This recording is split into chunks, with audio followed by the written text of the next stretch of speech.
with you guys. I actually, let me just organize myself just a smidge here. You guys are seeing my lesson picks homepage, and I don't know. Oh, I see Kelly Bonner on there. Howdy, Kelly.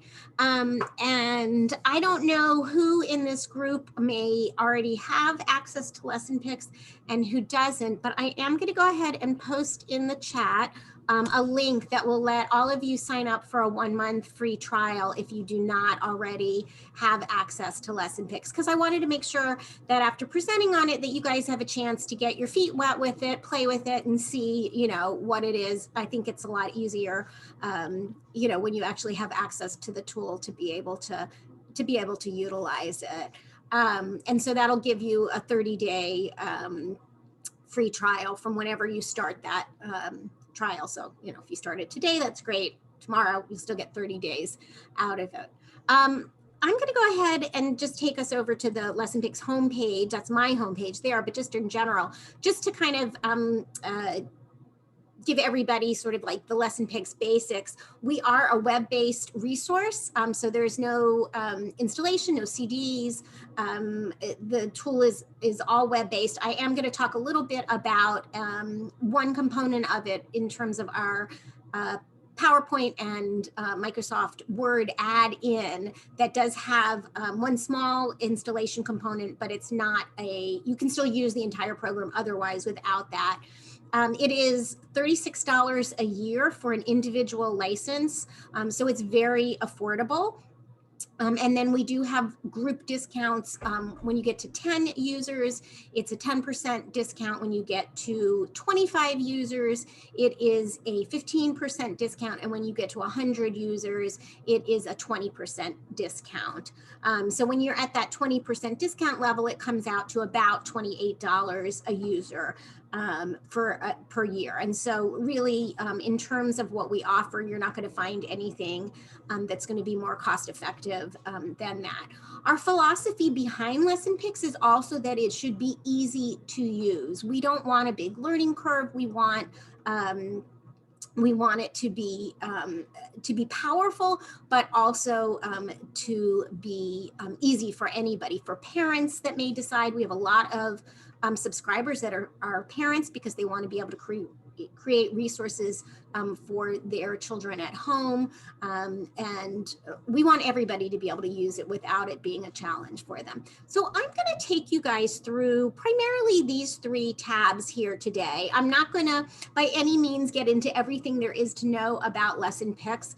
But I do want to point out that we do have our tutorials page here. And I think that Jennifer also had a link in the slide presentation to our YouTube channel. And between the YouTube channel and the tutorials, there's really everything that you would need to know in much more bite-sized digestible chunks than I'm going to give you in, you know, the next, you know, half an hour, 50 minutes or so.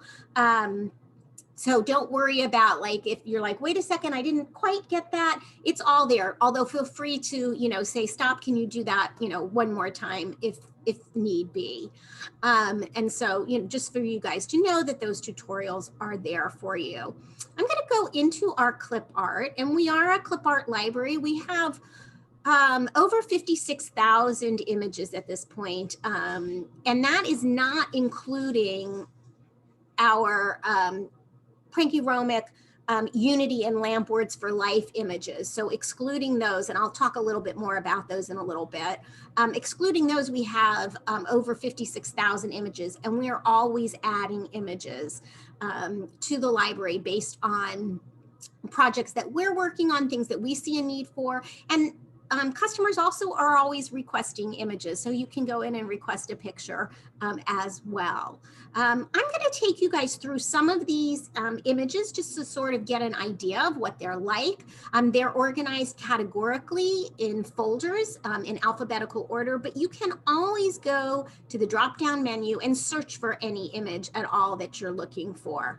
I find it useful to, I would say when I create materials, I kind of do a mix of going going and searching for the words that I'm looking for and going into a folder to get to the words that I'm looking for. It sort of depends what type of an activity that I'm making. But I'm going to go ahead and pop into the core vocabulary folder, and I'm going to make an assumption that most of the folks here know what core vocabulary is, but I will just reference it in terms of it is that subset of about 300 to 500 words that research has shown are the most frequently occurring words in everyday oral conversation, and that the importance of core vocabulary for augmentative communication users is that these words can be are very flexible and can be used in lots of different contexts, and therefore are important words for our augmentative communication users to use, in addition, of course, to fringe vocabulary, all the rest of that vocabulary out there. Excuse me, I have somebody that was, I just needed to respond really quickly. She's off by an hour.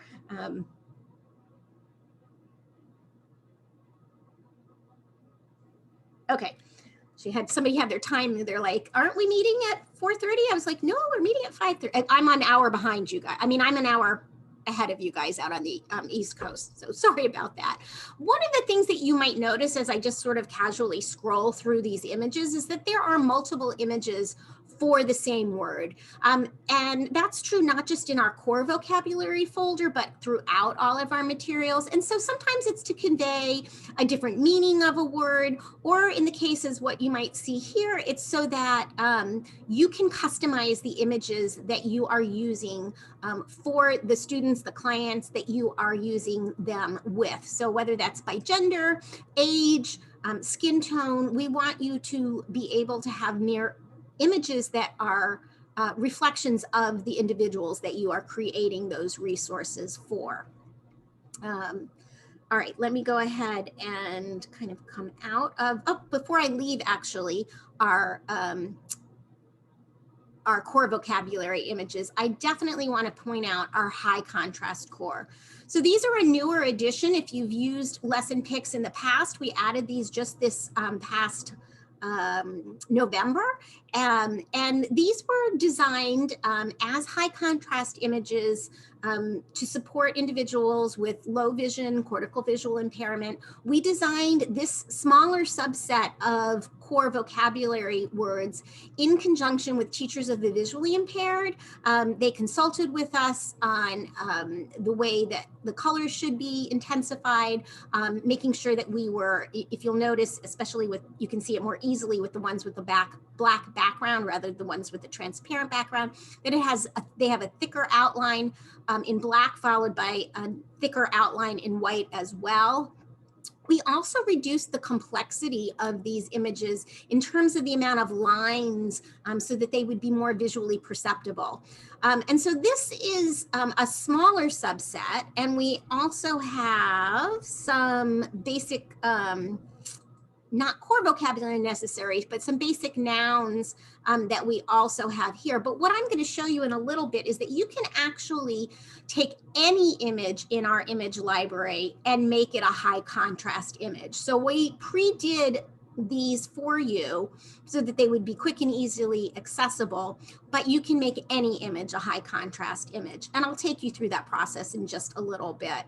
I'm going to go ahead and I'm going to go into our hygiene folder, not because hygiene is, well, I mean, we all know hygiene after this year, hygiene is critically important, but it's a good way for me to show you how to build a visual schedule in lesson picks. And I'm just going to do that in the context of hand washing. Obviously, you can create visual schedules, you know, first an individual's day, you can take a task and break it down into its component parts.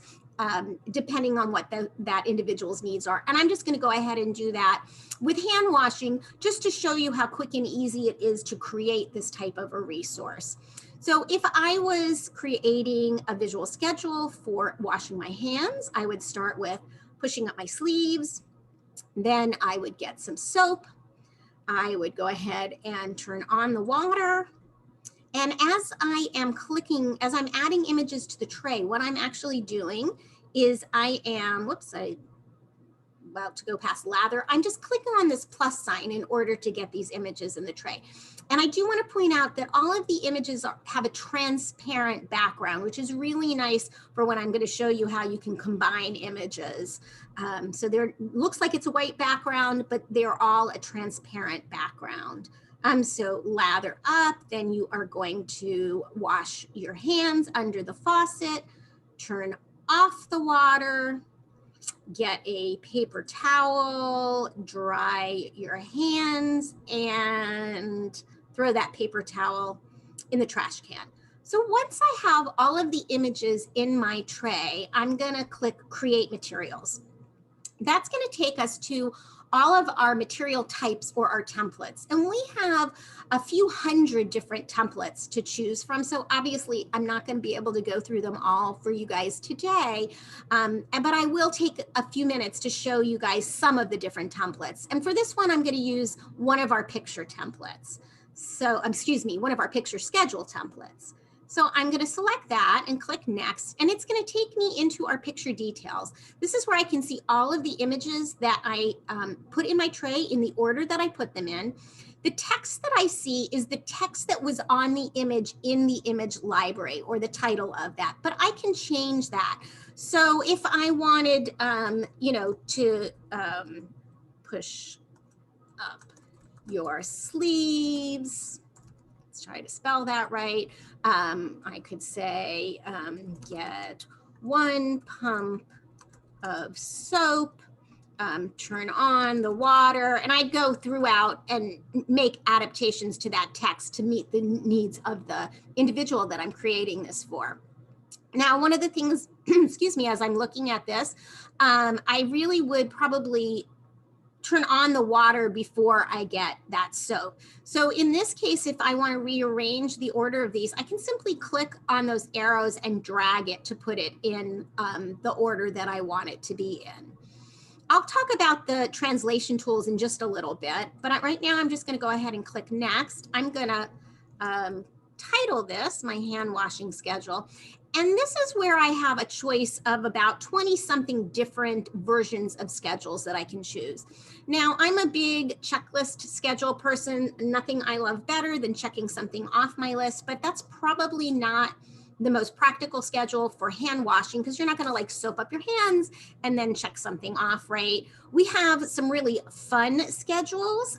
So maybe you've got somebody that is really motivated by a racetrack or Hot Wheel cars or something like that, and you know you're going to have them go around the track for all of the steps in a task, or for you know, the schedule of the day, see if they can cross the finish line. We also have a couple of different 2-symbol schedules available, because sometimes you might need more than one symbol on a line in order to convey the idea of what you want to convey, or there might be 2 steps to each part of a task, for example. I also like, for this, I like a numbered schedule. It's a sequential task. It's going to go 1, 2, 3, 4, 5. But my new favorite thing for creating a hand washing schedule is our basic numbered schedule, which is a horizontal schedule that goes across from left to right, and then just like with reading, sweeps down to number 6 and continues to go across. And I can have up to 10 steps with this. I've got 9 in this. If this was a task that was a longer set of steps, or that was, I was presenting a different type of a task and I wanted to break it up so all of the steps weren't being presented at one time, I could have 3 steps on a page or 5 steps on a page, however many I wanted. But I'm just going to go ahead and keep it at 9 right now. I am going to change the font. Pirate is a script that I was using for something else. I'm going to go ahead and choose Century Gothic right now. It's a little bit more readable than that Pirate script, and I'm going to go ahead and click Finish. Now, this is something that I am most likely going to download as a PDF because I'm going to print this and I'm going to put it on, you know, above the sink for it. So let me make sure that I pull this over. Now, I'm sharing my screen in such a way, right, that you guys can see this, the PDF that I just pulled up, right? No, I cannot see it. Okay, that's what I was sometimes when I go into screen sharing, it doesn't have the, let me make sure that I've got the whole thing. Because it wasn't letting me, it was letting me show the individual things, but not my whole thing. So that's not a problem. All right, so I've got my hand, now you guys should be seeing my hand washing schedule. Yep, seeing the hand washing schedule. Okay, yep. So you'd be able to print this out and put it post wherever you want. So it's really that quick and easy to create a resource. I'm gonna go back into lesson pick. So I'll need to change my, change my screen sharing. So let me go back in and see if I can, all right, go back in there. Sometimes when you share your screen, I can share the entire, my entire monitor. It's not letting me show the entire monitor, but that's okay. So I'm going to close out of that. I'm actually going to clear everything in this tray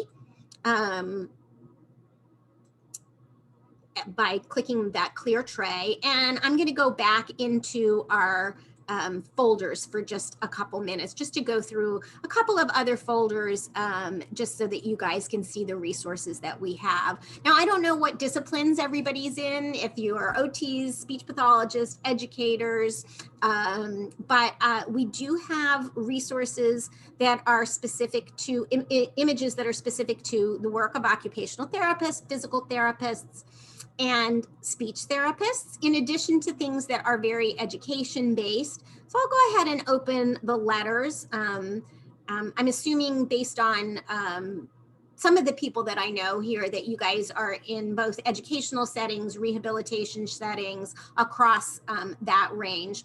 But a lot of times we're working on literacy regardless of that. So just to sort of point out that we have letters in a variety of different, a couple of different fonts here, as well as Braille letters. So if you're working with individuals who are blind and you want to create resources to work on Braille with them, where you're going to maybe create raised images. And again, these we created at the request of the Maryland School for the Blind, that really wanted to have those for a variety of reasons, whether it's with partially sighted individuals that were low vision individuals that were working on Braille, or to be able to create resources with being able to use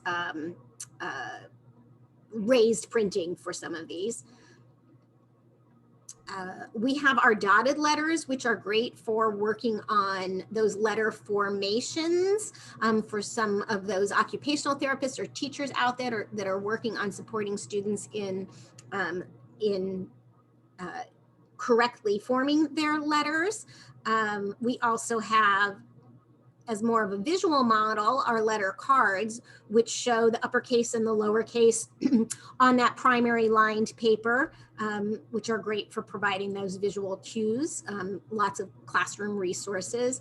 Our street letters, I love those for some of our friends that are really passionate about transportation and love the idea of driving down the street to make their letter A or to make their letter B, whatever it is that they are working on. And then of course we just have your regular lowercase and uppercase letters. And I'll go in and I'll just to show you that these are all red. However, we actually, for all of our images, have 3 different ways that any image can be displayed. We have the stencil version, which for most of the images, it simply takes away the black outline around an image, but for the letters, it gives you a solid black. And then the outline or black and white version of every image. So all of our images are available as black and white images as well. And for letters, it makes it an outline there. I'm going to uncheck those just so that we're not looking at 3 versions of every image. And in a little bit, before we wrap up, I will make sure to show you that you can actually have letters and text in any font, any of our fonts, not any font, any of our fonts that we have available, and in a range of colors. So it's not just those red letters, but I'll pop back out to categories, and I'll take a peek into are PRC and unity symbols. I'm going to show you how you can toggle these to be on or off. I have them off right now, but I will go into when I go into the Your Lesson Picks tab, I'll show you how you can toggle them on so that they show up in any search. But this is great if you are creating learning resources to go along to support somebody who is learning to use those Unity or Lamp Words for Life images. And actually, we have a wonderful partnership with PRC. And if you ever watch Jane Odom's little live Facebook Facebook Live things that she does, a lot of times she'll show activities that she's made for supporting individuals who are learning that Unity or Lamp Words for Life system with Lesson Picks materials. I'm going to pop into one more, actually two more folders. I'm going to talk a little bit about the restricted images, just to explain how those work. We want to make sure that individuals have access to whatever vocabulary that they may need, but we also know that particularly in school settings, you know, there could be students that come along and you've got lesson picks up on your teacher computer and they decide to type in a word that might not be the most appropriate word to search for. And we don't necessarily want them to be able to have those images come up. So our restricted images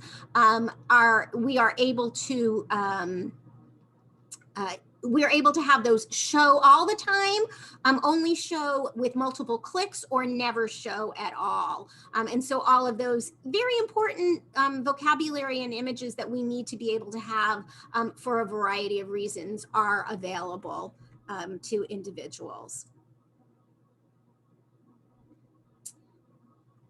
I am now going to kind of the other end of the spectrum. I'm going to go into our stories and songs folder. Most of these stories and songs are geared towards elementary age, but I will talk a little bit about how we are expanding them to middle school and high school. But part of the resources that we have allow you to create lots of materials that are tied into popular children's books. So whether it is Brown Bear, and you can see we've got some of those high contrast images there. I'm going to go in and next and show you guys how you can use that. Or the Hungry Caterpillar. So let's go ahead and pop in that. Those images that you need are all available to you. So let's say you were doing the Hungry Caterpillar and you wanted to make sure that the images that you were using were high contrast for an individual with cortical visual impairment. So I can click on any of these images. So let's just take a look at these plums, for example. And when I click on the image instead of the plus, it takes me to a high resolution version of that image. Now there's a number of different things that I can do with this image. I can save this image. I can export it as an image that I can use in any application.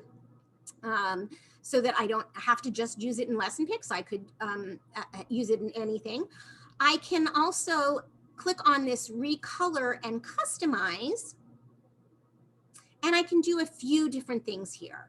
So the first thing that I'm going to do is I'm going to go ahead and let's say, you know, did you know that there are actually yellow plums out there? So let's say I wasn't using this in the context of the Hungry Caterpillar, but I wanted yellow plums instead. So I can actually click on the color image there.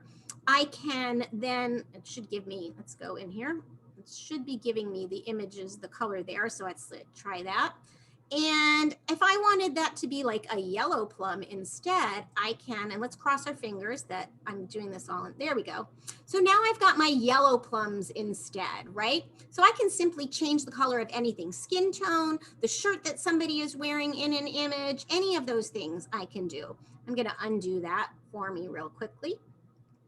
I can also, this is where I can make it a high contrast image. It's a little less complicated, a few less clicks for that. All I have to do is click add filters, and it's going to add those high contrast filter. And you can see here where it reduced the number of colors so that it's more consistently all one color. It bumped up the intensity of that color.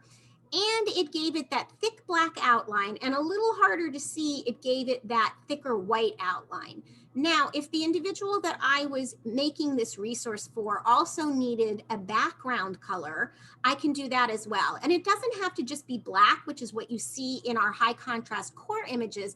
It could be whatever color is most beneficial for that. So perhaps the teacher of the visually impaired has told me, they really benefit best from a blue background. And I can go ahead and set that with a blue background. If I click Save Custom Symbol, it's now going to be available in any place that I have that. If I searched for plums, it's going to come up. It's going to be, you can see here in stories, we've got this image in a few different places, a few different folders. But if I go back into that hungry caterpillar, I've got that there anytime that I want to use it, not just in that moment. It's going to be available to me. And you can see that I did the same thing with this hungry caterpillar face here in creating, to use in creating different materials and activities. So let's go ahead, while I'm here in this, let's go ahead and put some of these images into a tray and create some resources from it.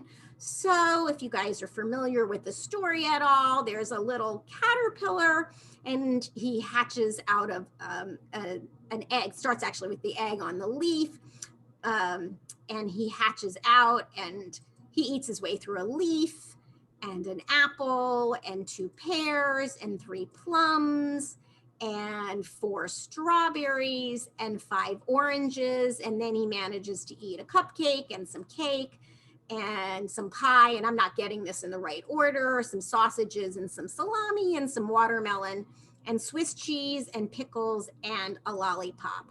So I very quickly have been able to add all of those images into my tray, and I can now create some materials with it. So I'm going to click on Create Materials, and there's a number of different things that I can do this with. I might just need picture cards. Picture cards are great if I want to cut them up, I want to make a matching activity, whatever it is that I want to do with those. Perhaps I'm working on some vocabulary and I want pictures with the word on the either to the right or the left of it as opposed to above or below it. I can have these work great in those sentence strip holders that we have. I might create a visual schedule of it, a picture schedule of it, right? Because retelling a story is just a visual schedule, right? I could make my own version of this. Maybe I want to develop a simplified version of the Very Hungry Caterpillar and make my own version of it. So I could write a book for that.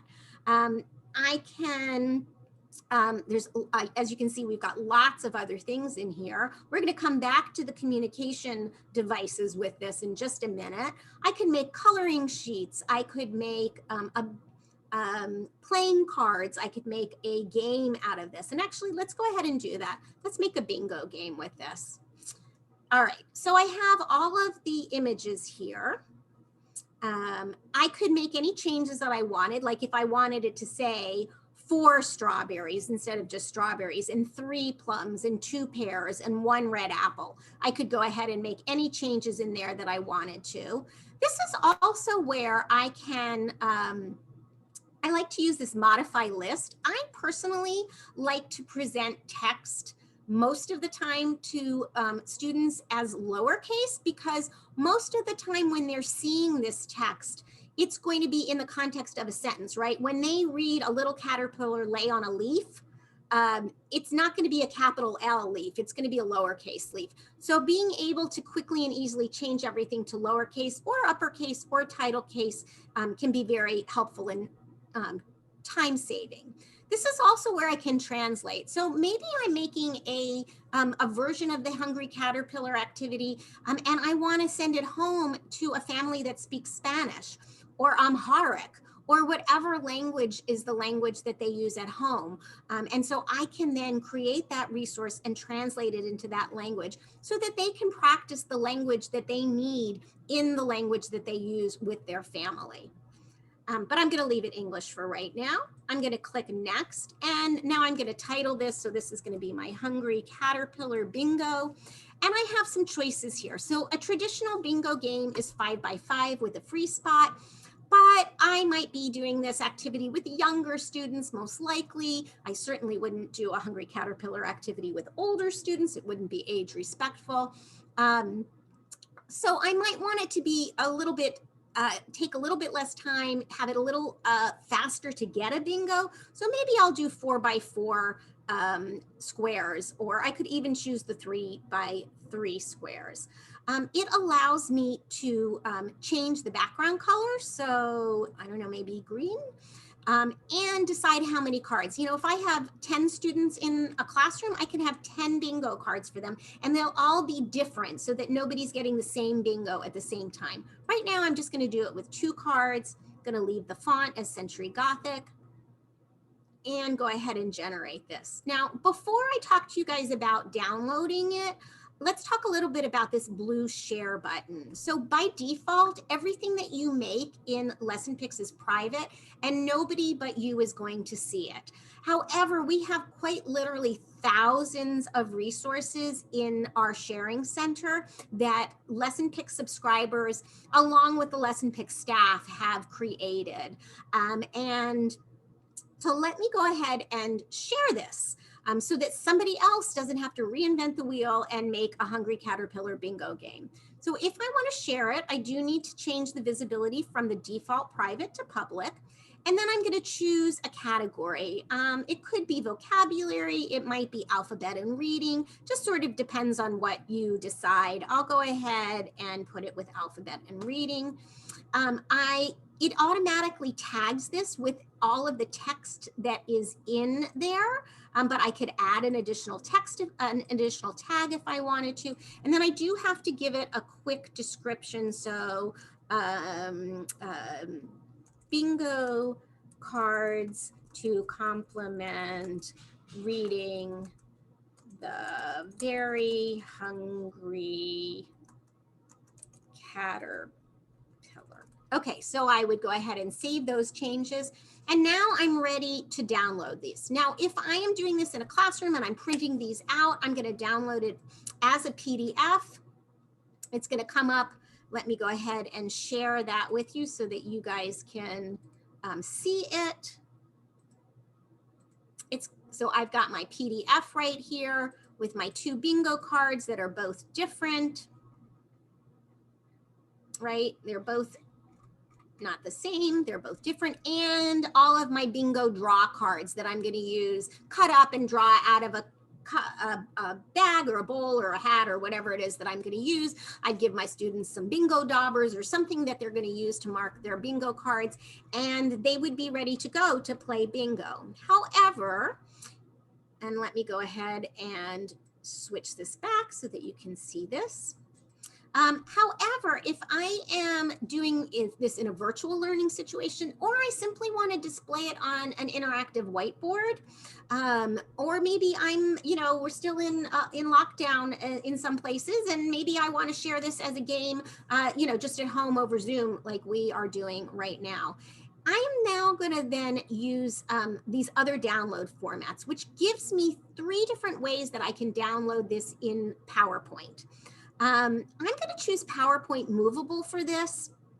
And I'm going to check this one thing here. So if you guys like Kelly Fonner and some other folks that I know have used Lesson Picks before, this is a brand new feature. This includes symbols and tray cards. So I'm going to check that, and I'll talk a little bit about that. And I'm going to download this as a PowerPoint Movable. And let me go ahead and put this on my desktop.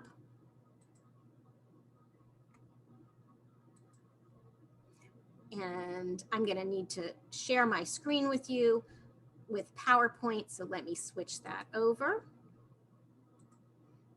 Okay, so now you guys should be seeing my PowerPoint activity here. Now, here's the slides. I've got my 2 cards that I made. I've got those bingo draw cards, which I'm actually not going to need to do anything with, and I'll explain why.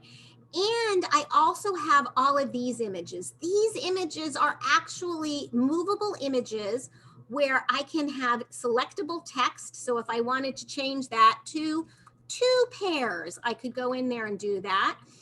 So this is a brand new feature where I can get a lot of mileage out of using this in different ways. So maybe we're going to sort this into fruits and junk food, or fruits and desserts, or whatever it is, things we eat, things that are healthy, things that are not healthy. I'd be able to do that within this PowerPoint activity now. But let me go back to the slides here and talk about, these are movable. The whole thing is movable, not the individual images, but I wanted it movable because I actually want to put the both of those bingo cards on a single slide.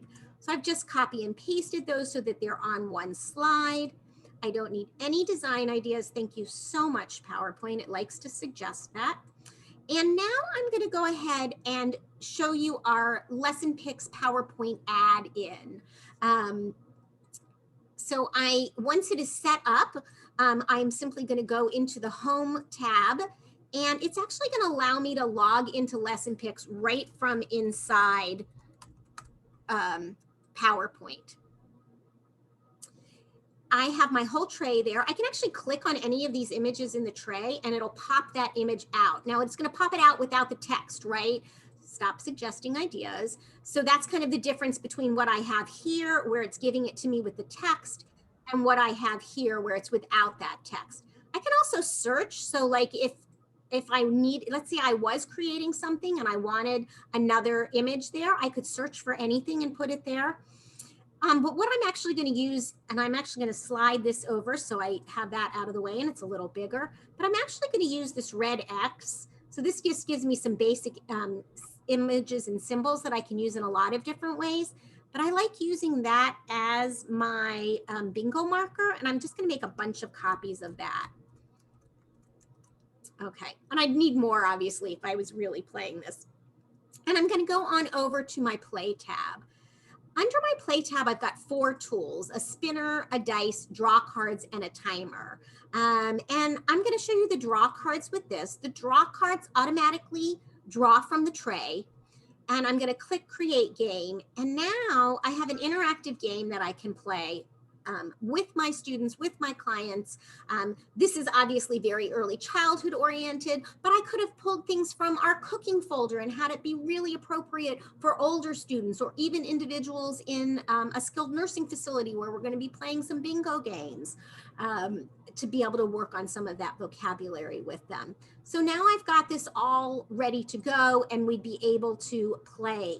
Now, if I can give screen control, remote cursor control, or if I save this as a Google Slides and share that with my students or my clients, they'd be able to pick up and move these images around. Or if I share this as an Office as a Microsoft 365 shareable file, I'd be able to do it that way as well. So we'd be able to go ahead in and mark and see who's got it there. And then just think of the language that we could get out of this, right? You guys all know that type of language that we'd be using, from that core vocabulary for up, or put it, or down, or mine, or yours, to obviously that fringe vocabulary. So let's go ahead and talk, and with the draw cards, it shows what's already been drawn, and it'll only draw each thing one time.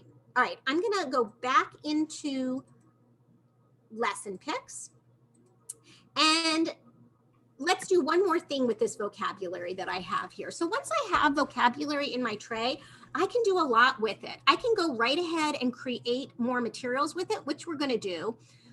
I might want to come back to this though. And so I could save that, and then I never have to recreate that tray again, right? So I've got my hungry caterpillar, and I can save that. And even if I clear this off to go and do something else, even if I cleared that off to go and do something else, I can always pull up that tray. I can simply go to load, and I can find my hungry caterpillar. I've got way too many things in here. Oh, I already had a hungry caterpillar one, so let's go. it named it as Hungry Caterpillar 2. So there we go. I have those right there again to be able to get back to. I never have to recreate that. So now I might want to go in.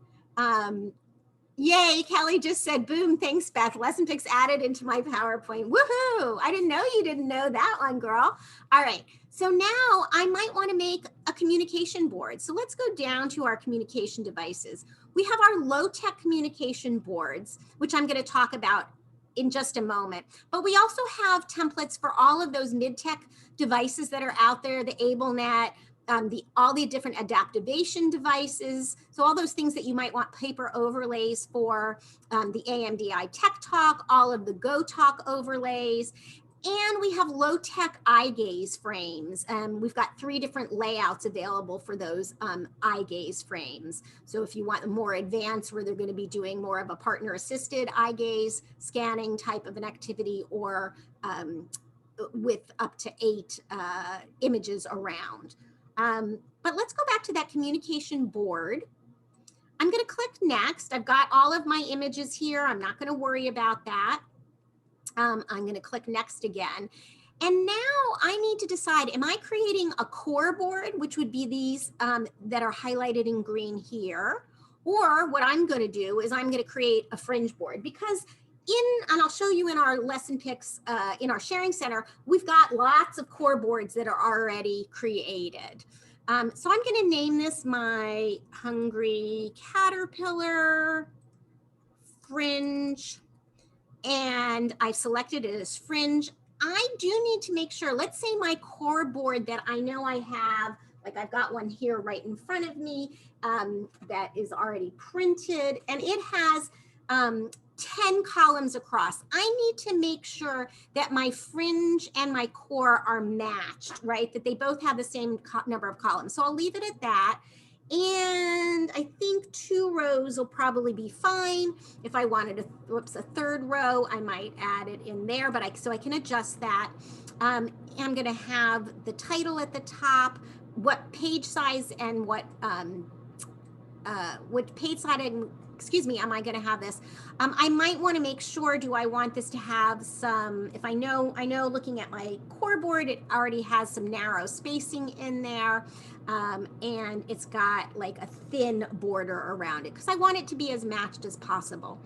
Now, I showed you guys how I could rearrange the order before by dragging them, but for our templates that have the grid layout, I can simply rearrange them like this. Like if I realized, oh, you know, they eat the lollipop last, or I don't want to use these 2 things on the side because of their motor planning or something, however it is that it's going to be. I can also go in and change the color background for this as well that way.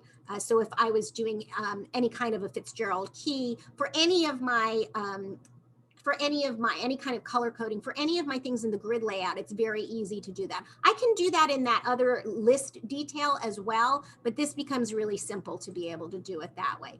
And so now I'd have it, it'd be ready to go, and I'd have my fringe vocabulary to go along with everything else that I might be making if we're doing a unit on the Hungry Caterpillar. And it depends, of course, how you're going to choose to set up your vocabulary, if you're going to have it more activity-based with fringe, or if you're going to have that fringe blended into different categories.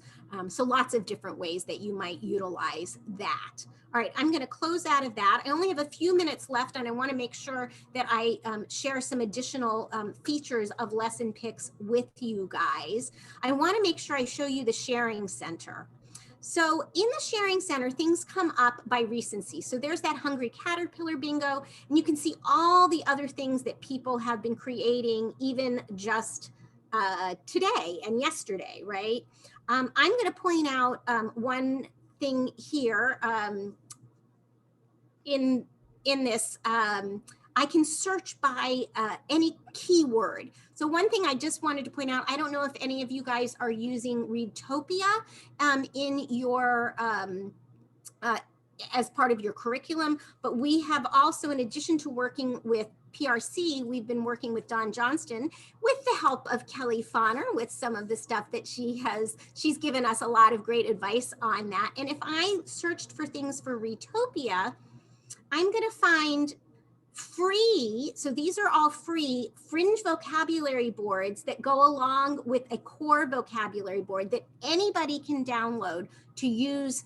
So if you have students who do not have a robust, yep, Kelly's showing it right there. If you have students that do not have a robust communication system and you are using, whether you're using Retopia or any other curriculum, you could be utilizing this with them. Plus, we've been designing activities that align with Retopia, but that are also aligned with the comprehensive literacy for all philosophy around teaching literacy for emergent readers and writers.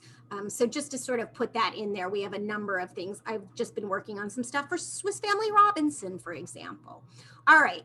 That's how to search in the Sharing Center. But I also want to point out that you can filter by all of these. So if I was looking for communication boards, I could go under communication and go to augmentative communication and see all different communication boards that folks have done. If I wanted to find, I'm going to go back to all, if I wanted to find adapted books in here, I could simply go and find books and stories. And Jennifer, is it okay if I take an extra 5 minutes? I don't want to. I'm fine with it as long as your next person isn't waiting. Okay. No, they'll start texting you again. No, it's all good. It's all good. So if I wanted to find a book, and so let me actually go ahead and check out one of these books. I know that.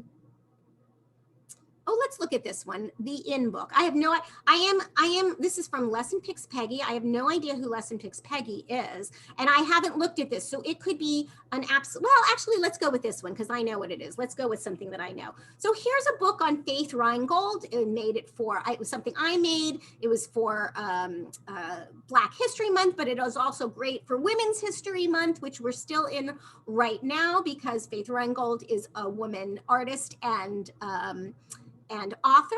So I'm going to go ahead and click on that. So I can find anything I want in that other people have created and I'd be able to download that. But actually, let me go ahead I'm going to go back out and let's choose something else really quickly. Let's go ahead and look at the in book. I have no idea what this is, so let's see if it's any good. So they have, the candy is in the jar, the boy is in the sleeping bag, the people are in the boat. I can see all of the images that they have here. And as I'm looking at it, I'm going to clear what's in my tray. I could print this and use it exactly as is, or I can make some simple changes to it if it's not exactly what I want. Like, let's see.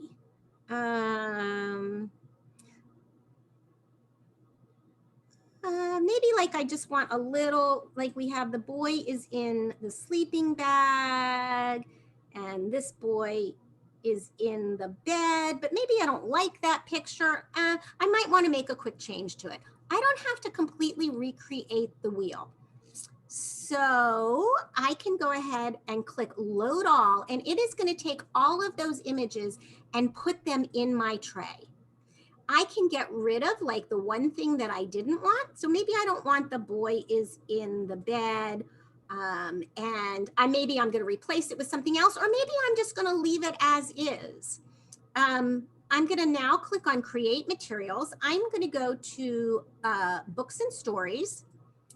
And I have this thing, I like to have a real title page of a book. And this book does not have a real title page for this book. So what I'm going to do is I'm actually going to duplicate this page by clicking that little copy button. And now I've got two of them. And now I'm going to make a real title page for this. Now I'm going to call this the in book. And so that'll be the title, but I want an author on there. So by Mrs. P's class. Okay, so that's going to be my author. The name of it is, but now I've got a title for it. I'm going to click next. I'm going to title this the in book. I also don't like the fact that they didn't capitalize that. So all of my, you're getting to see all of my eccentricities. And I've got all these different options I can have. If I wanted more writing in this, I could have a primary line, all of those different things.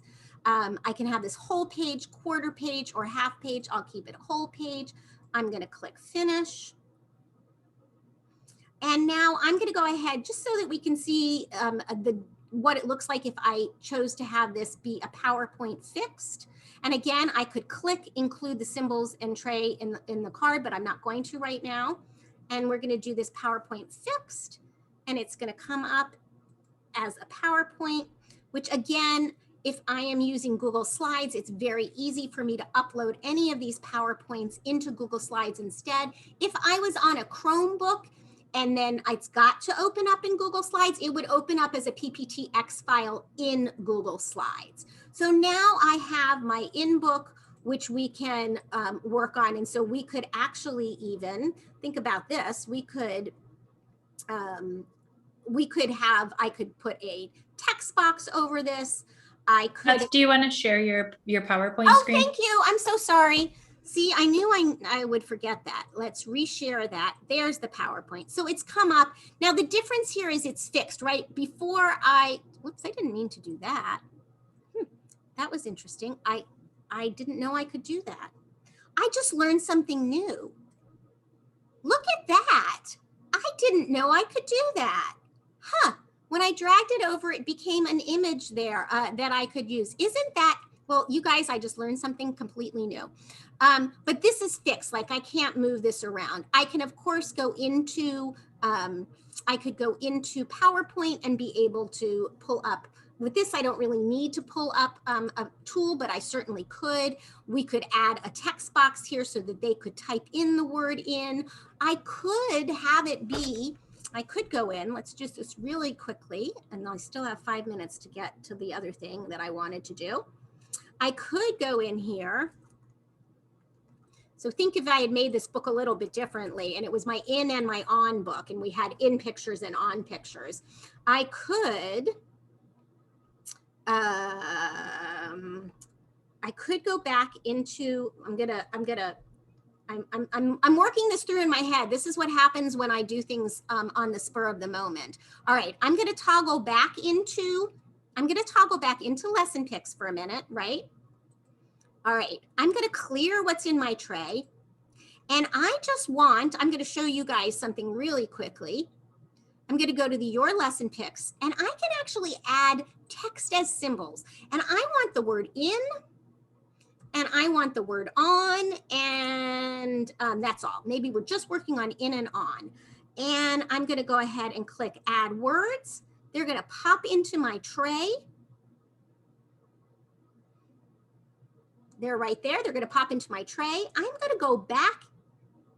Are you guys seeing this? Did I switch? I switched over, right? Okay, now I'm gonna go back into PowerPoint. I couldn't remember where, and now I'm gonna refresh my tray because it's gonna show me what's in my tray now. Now I'm gonna go to my, let's go to my spinner.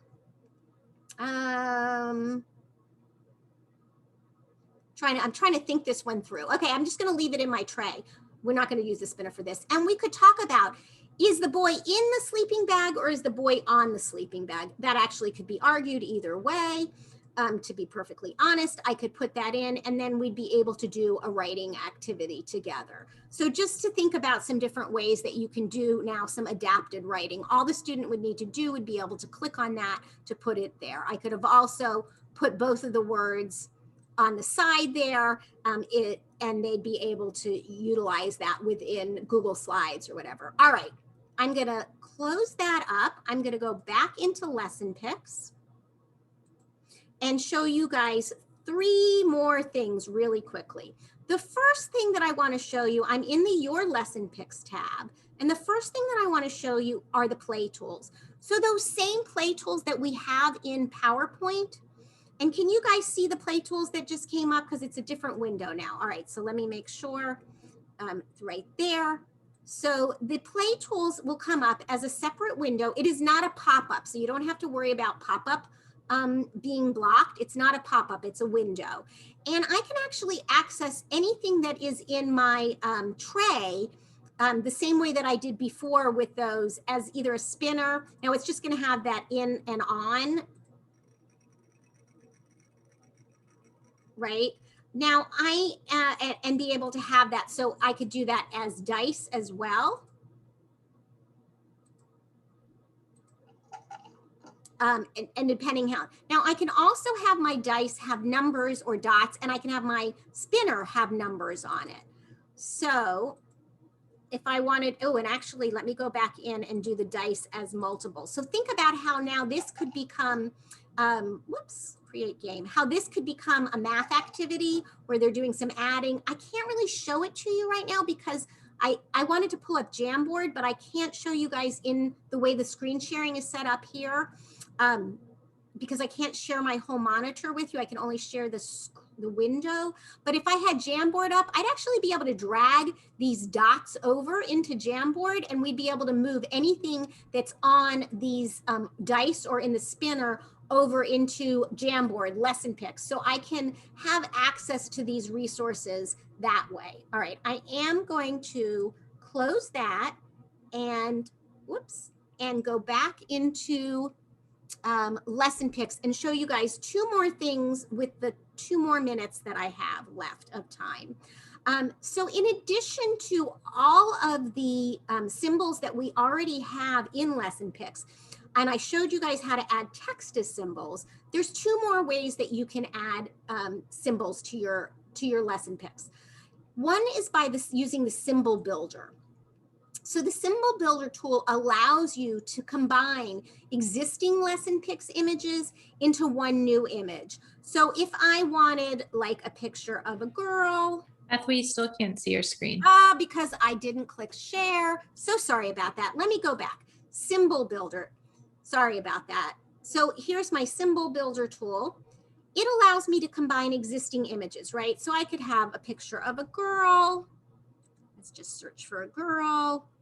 And I'll grab her. I can resize her. I can do all sorts of things. And maybe she has a cat. And I wanted to have a picture of the cat with her. And I can make the cat smaller so it's not the same size as the girl. And I'd be able to have a brand new image that I'd be able to use in any resource that I'm making. So that's one way that I can have additional images in to be able to use.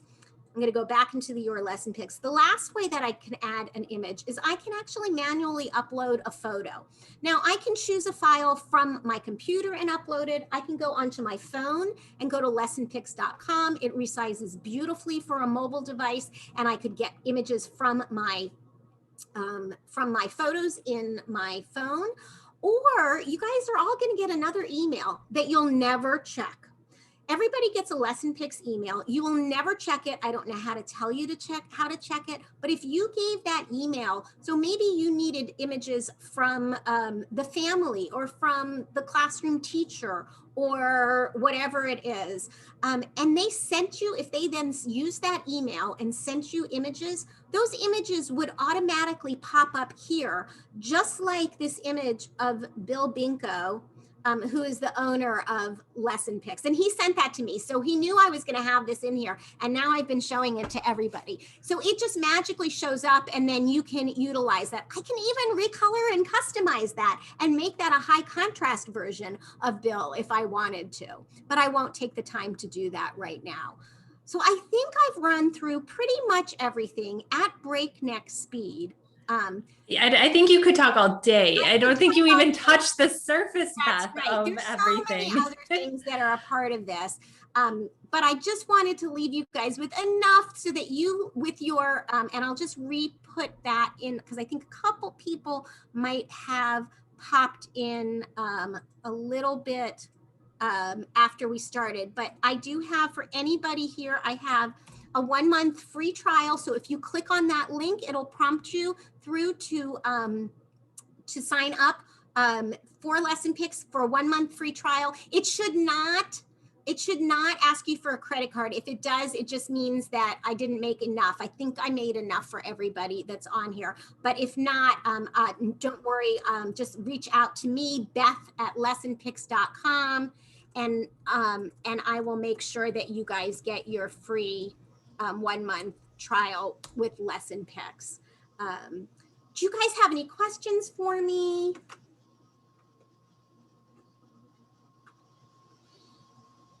You can unmute yourself. So, oh, great. So Tessa was already, and we've had so many changes to Lesson Picks that over this last year, it has just exponentially, virtual learning really prompted us to make a lot of new features for it. Beth, will you be okay if we share in the family group on Facebook? Because I think this would be amazing for families. Absolutely. Do not share the free code though. I can't give, it's just here. So Mike, absolutely, please share Lesson Picks. And we actually have a Lesson Picks users page on Facebook. But if there is a family that is interested in seeing more about it, Mike, you can always give them my email and I can send them a code specifically for a trial for them to try it. But it is really affordable for families. It's affordable for therapists too. So I love it. I have access to multiple symbol softwares, but I pay for Lesson Picks on my own because it is so affordable. I love everything about it. Through the pandemic, I think Lesson Picks has been so responsive to the needs of teachers and therapists. I love the interactive features. When I was at ATIA, I got to see Bill Binko. I met with him during sort of the Lesson Picks booth and learned more about the sound finder. So if you're a speech therapist, you can search by sound that you're working on with students, and it creates those artic cards and materials super easily and fast. If you're OT, look through those templates because there's tons and tons of like cutting and different types of those templates. I just think it's just a fabulous resource. And I mean, in the past, it was so hard for families, like you said, Mike, to have access to symbol software affordably. And so I think that that's what's so wonderful about Lesson Picks is I'm no longer trying to just tell people to look through Google Images or hand draw or cut out, boxes and make their own symbols. It's a great tool. So I love having Lesson Picks in my toolbox. Thank you for that, Jennifer. No Yeah, problem. it's, and again, our goal is that it's easy and affordable, but powerful also. So you guys know how, I don't want to keep you any longer from the rest of your agenda. You guys all know how to get a hold of me. You've got access to that free 1-month trial. So I hope you guys take advantage of that. By all means, please, let anybody know about Lesson Picks. The more, the merrier. We, obviously want as many people using Lesson Picks as possible. But thank you guys. And I'm going to say good night. I hear my dog upstairs going crazy, telling me that it's his dinner time. And I was like looking, I'm like, can they all hear that up there?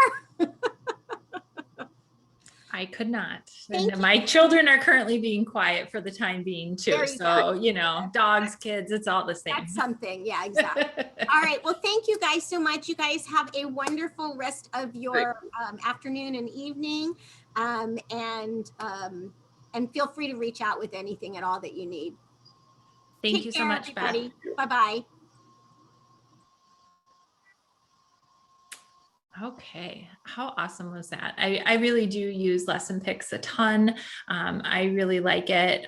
Being a speech therapist, I love having access to those unity and lamp symbols and have found that to be really useful, but really just the interactive nature. And I primarily use those PowerPoints and import them into Google Slides. It's a very easy process.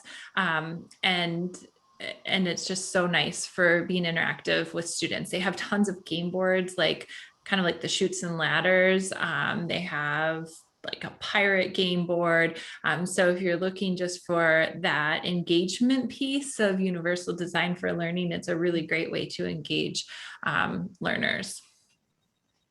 So I think kind of going back, here is our slides for today. As I shared before, this is the first time I've used the Google QR code generator, and it took my phone a little bit of time to read that code compared to other QR codes that I typically put on. So I'll put that up for a minute, and then the bit.ly is there too if your QR code is not, if your phone's not reading that QR code. And then Mike, I will throw it over to you for your welcome and introduction.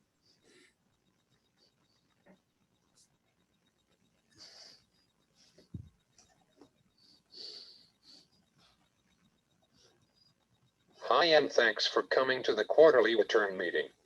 We're happy that you are here. My name is Mike Hippel. Our host is Jennifer Schubring. We are sorry about this being late. We hope your school year is going awesome. We are from the Wisconsin AAC network.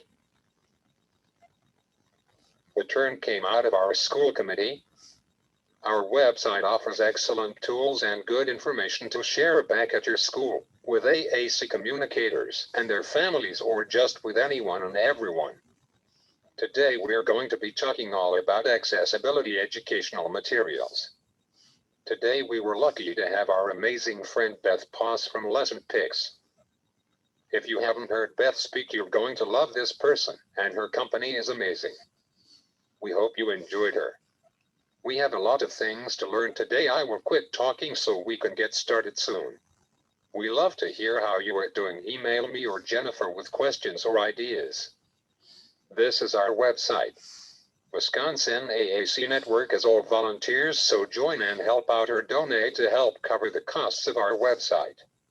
Another great organization is United States Society of Augmentative Alternative Communication. USAC is the only society that work for and with family members, AAC communicators, and professionals. Please think about joining. Yeah.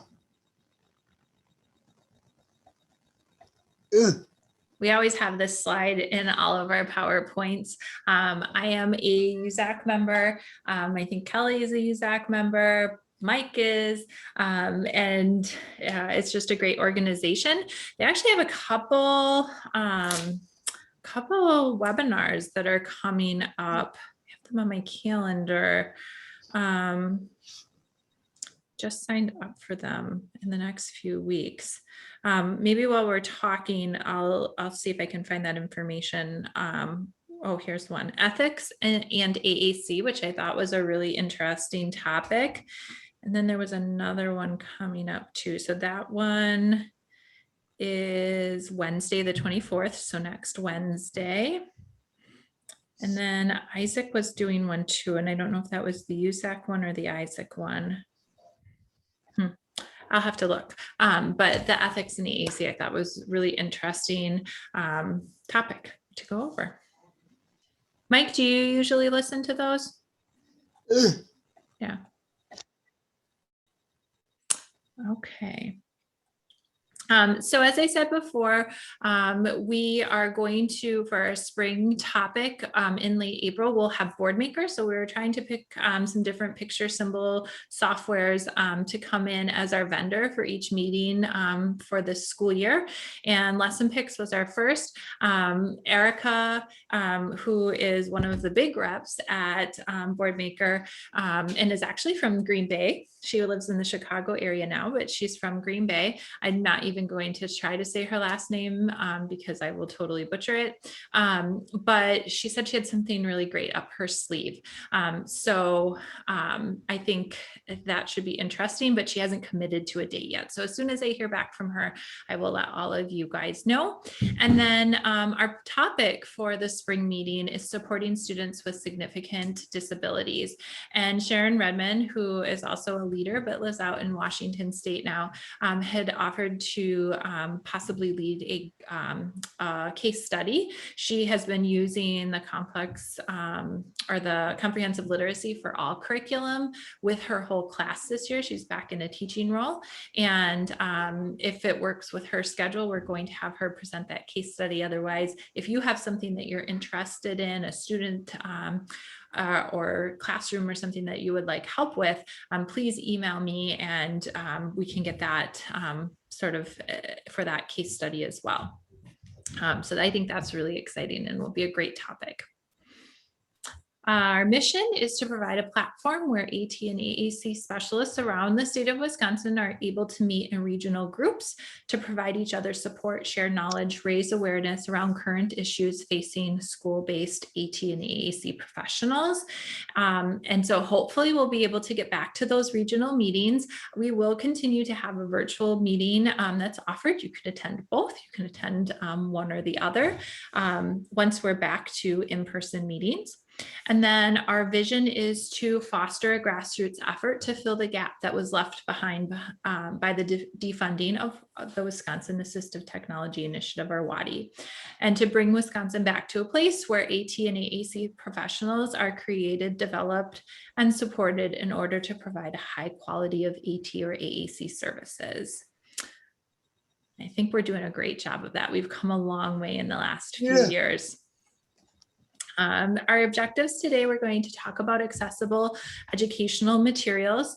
We're hopefully going to have some discussion and share. I don't think we'll need to do breakout rooms. We've got a small enough group here today. And then reflect on what we're doing and ways to improve. We can share apps and websites and just talk about, I think, how our school year is going too. So we had Beth here for about the first hour. And I think now we can kind of get into our PowerPoint.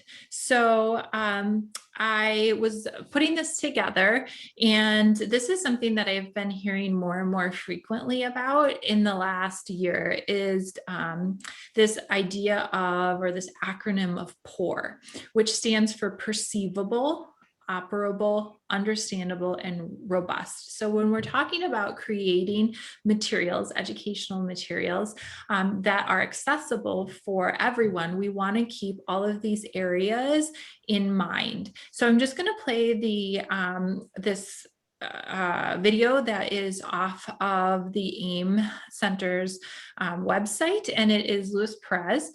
So if you cannot hear my audio, please let me know. Welcome to Designing for Accessibility from the National Center on Accessible Educational Materials.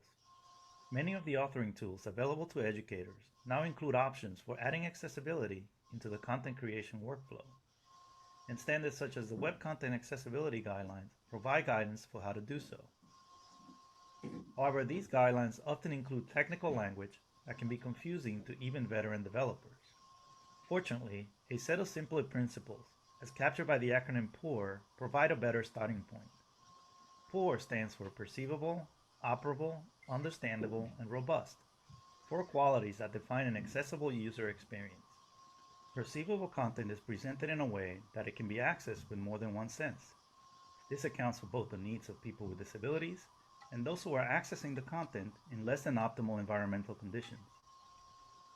One example is the inclusion of closed captions and transcripts for video content. This will make the video more accessible to people who are deaf and hard of hearing. It will also make it possible for anyone to enjoy the content in loud environments where it would otherwise be inaccessible, such as while commuting on a train or a bus. Operable content in digital materials can be operated with a variety of input methods, ranging from the mouse to the keyboard and even speech commands. It also means options for navigation are provided. If the content of a digital material is marked up correctly, screen reader users can use a keyboard shortcut to bring up a list of headings. Using these headings, they can skip to the desired section without the need to listen to an entire page. Understandable content in digital materials is presented in a logical and predictable way as the user navigates through its various sections, and supports for language, such as explanations of unfamiliar terms, are included or easily accessible. Robust digital materials are compatible across platforms and work well with a range of assistive technologies. Designing digital materials according to widely supported standards will make it more likely that these materials will continue to work as intended as new delivery technologies are adopted. The four poor principles apply to both teacher-created and procure educational materials, whether they are commercially acquired or open educational resources. When selecting or purchasing digital materials and technologies, use the power of the market. Call on developers and publishers to add accessibility at the source. This will ensure accessibility is built in rather than bolted on after materials have shipped, and the process of retrofitting becomes more costly and difficult. The PALM initiative can help you with language you can include in your contracts. By addressing the need for accessibility at the source with developers and publishers, you will add your voice to a national movement that seeks greater equity in education. The National Center on Accessible Educational Materials at aem.cas.org is your go-to resource for technical assistance. Together, we can develop and use learning materials that address learner variability and provide better opportunities for learning to all. So I think that was just a really great overview. And I think it's something that's really nice that you can share with maybe some of your curriculum and instruction people in your district as well. So that's something that our AT department has started to do. We have really connected with our, we call it our teaching and learning department, but we actually have like a Google Doc in a table, and it is features that we're looking for in a curriculum. So as our teaching and learning department is evaluating new curriculums, because so many of those textbooks are now digital, and it's not just, here's the text, but here there's videos embedded and so much interactive material that as our curriculum, our teaching and learning department is going through, they are now using that checklist to when they're evaluating the curriculums that they're purchasing, which I think is really, really important. And it's opened up some very good conversations that we don't just want the digital text anymore, but we want all of those features to be accessible. And we will not move forward with purchasing a curriculum anymore without really looking through that and evaluating it.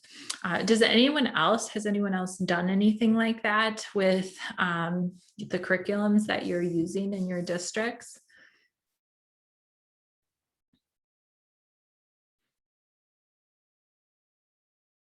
I think it's really important with inclusion that we are looking at those features for students, that maybe have executive functioning or dyslexia or some of those other disability areas where they need to really function in that regular ed setting, and making sure that the content and the materials that they're learning from are accessible.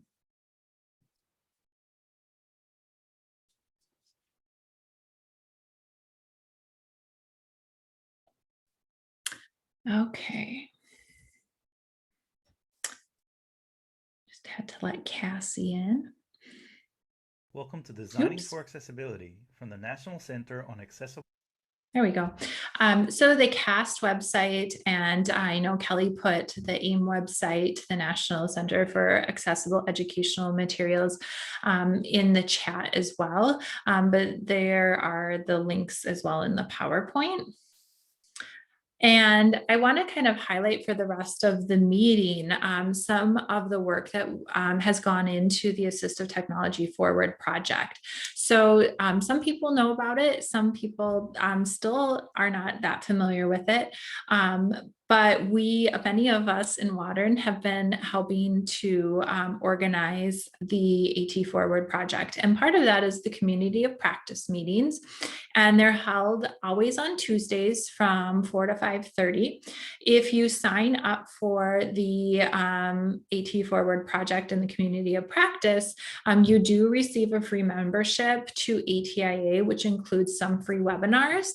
I've heard it's a little difficult to search search for some of those free webinars, and they've reached out to ATIA, but haven't really found a really great way to search for the free ones that are accessible through this membership. But there are lots of them. So definitely check that out for more continuing education. I don't know if that feature will continue into next year. And so if you do want to get some good continuing ed hours and access some of those trainings through ATIA, I would probably do that yet this school year. The other great feature about the AT Forward project is that there's free one-on-one technical assistance to support virtual or distance learning.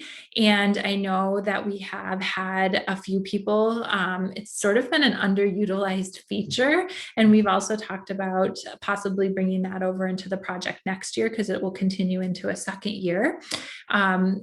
But I've gotten to provide some of that technical assistance. I know other contractors have as well.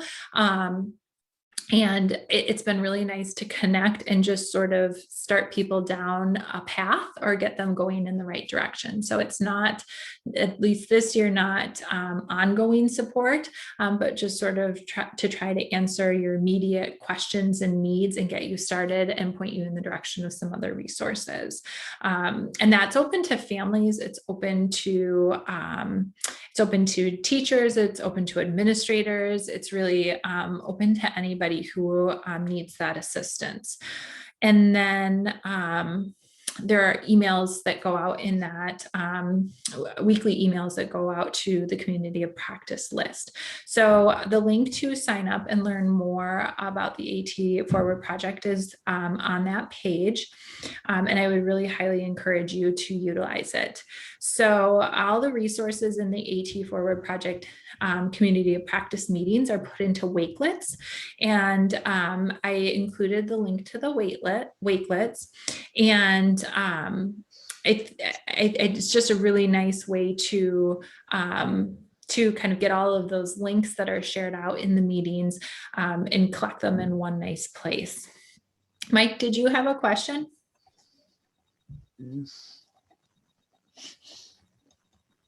If can you rename themselves, that will help us, thanks. Sure, if you go to your participant name, you can hit more, I think, and rename. Or if you click on over your icon on the 3 dots, you can also rename that way. So all of the resources that we're going to go over today are going to be in the Wakelet from the Accessible Educational Materials webinar or community practice meeting that was held, looks like October 27th. So this was a really great webinar, and I put it in here because I don't think we can go over absolutely everything today, but it will be sort of a nice tool that you maybe want to share with other teachers in your district or other support staff on how to create materials that are accessible for your learners. Mike, did you have something else to say? April.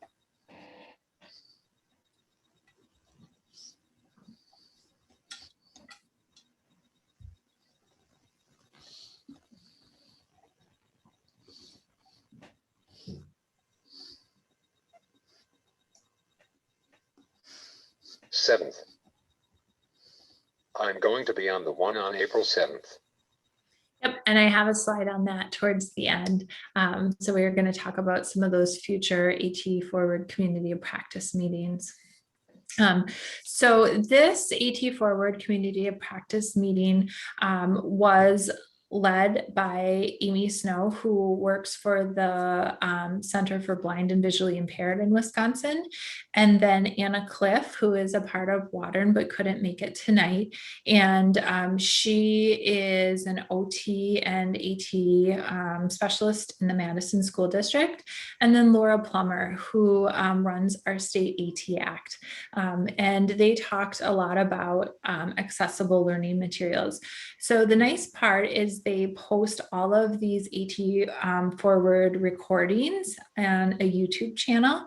And so you can access all of the meetings that have been done the whole year. And they also have them captioned in English and in Spanish. So if you are working with any bilingual families that would benefit from this material, I think that would be really nice in order to just be able to share the material with them. They're not captioned live, so you have to watch the recordings, but a nice feature. So the first, and then all of the recordings are broken up. So they're sort of bite-sized chunks. And it's not like you're sitting through an hour meeting watching the whole thing, which I think is also very, very helpful for when we're coaching some of the other specialists and teachers or paraprofessionals in our district. So the first part of this meeting was the what and why of accessibility. I'm not going to play it, but I want to kind of show you the second part of this meeting was making online content accessible. So Amy really talked about the colors, the fonts, the headings, and links, and how to make that accessible for screen readers or individuals that may have visual impairments. And then the last part of the meeting, actually, I think there might be 4 parts. The third part of the meeting was talking about making online content accessible. So adding alt text. So if you are posting an image on social media, or you are making a PowerPoint or Google Slides that you want to be accessible for your whole class, adding alt text so that a screen reader could describe what's in that picture. Amy also talked a lot about accessibility checkers to make sure there's built-in accessibility checkers like in Microsoft products, where you can run the accessibility checker and it will tell you if you're missing any alt images or alt text and other features. And then creating accessible PDFs. So Amy really talks about how you don't want to just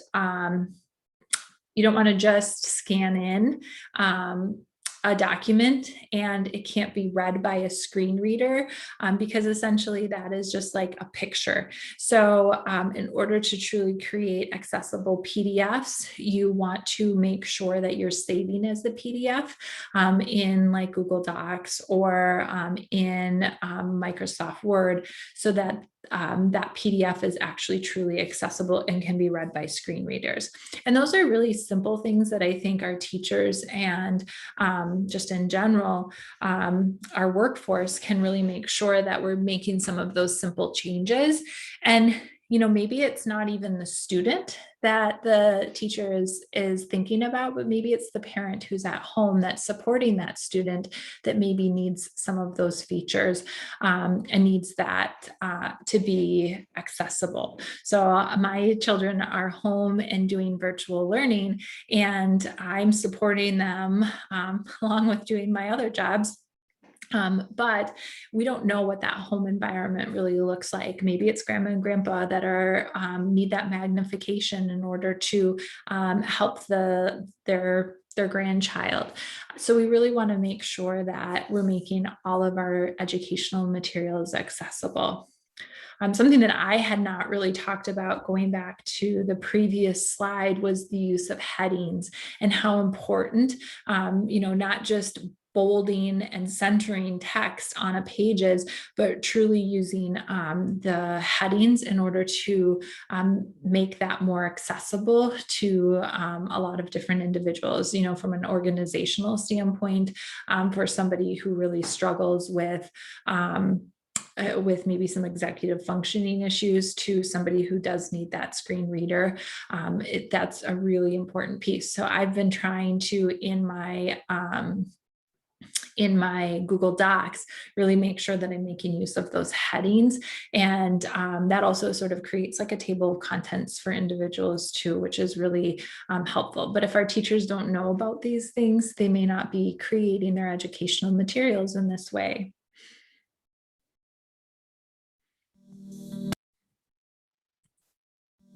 So then part 4 of this community of practice meeting was really looking at captioning and how important captioning is. And so Anna Cliff actually goes through in this part 4 section, and she will caption something live in this meeting and really talk about how to make that work in YouTube. So she used one tool, which was YouTube. And both her and Laura Plummer really talked about the different types of captioning that are out there and making that accessible. So I know Cassie, not to put you on the spot, but you guys, when you were looking at what virtual platform that you guys wanted to use, your district really looked at which virtual platforms offered captioning, because for a long time Zoom did not. So your district did not go with Zoom, if I'm correct. Do you want to talk about that a little bit? Yeah, that's absolutely correct. One of the big hesitations with Zoom was actually a lot of the security things, which Zoom did have some more accessibility features that we would have loved. Hayden works with some other captioning software. However, because of the security pieces, we weren't able to. So our district had decided initially to go with WebEx. Unfortunately, when we started meeting with WebEx was initially meant more for kind of large businesses.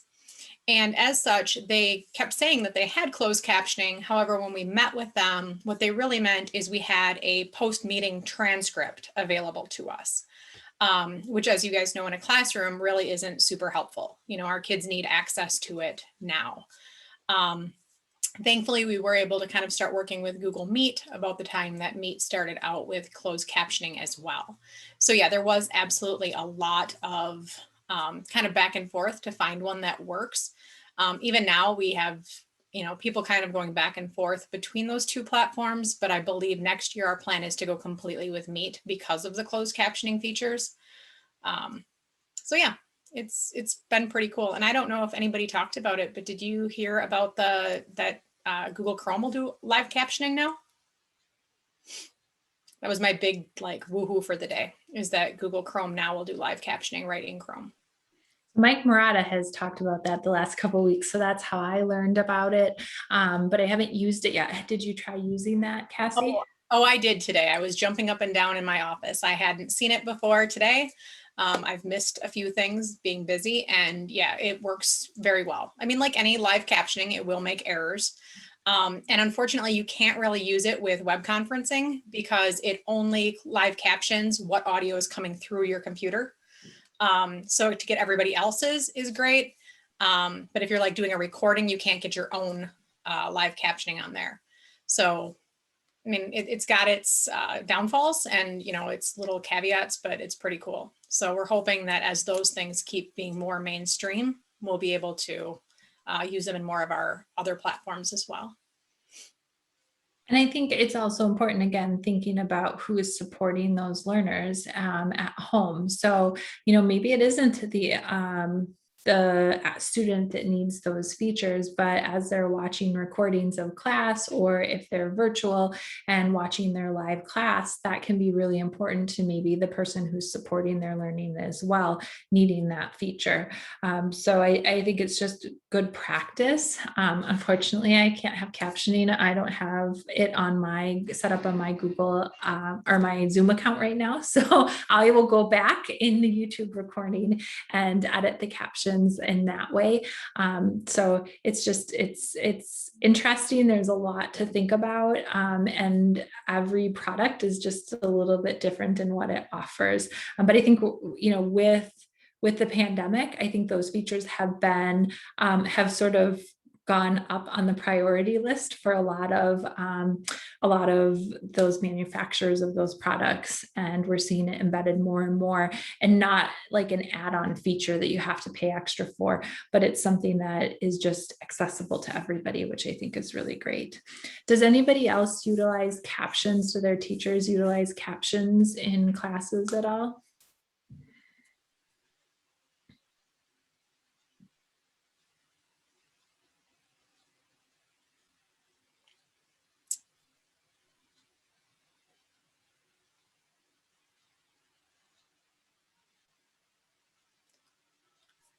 We got a quiet bunch. I know. One thing as I'm thinking about this, and you were talking about Zoom and, not having the closed captioning right now.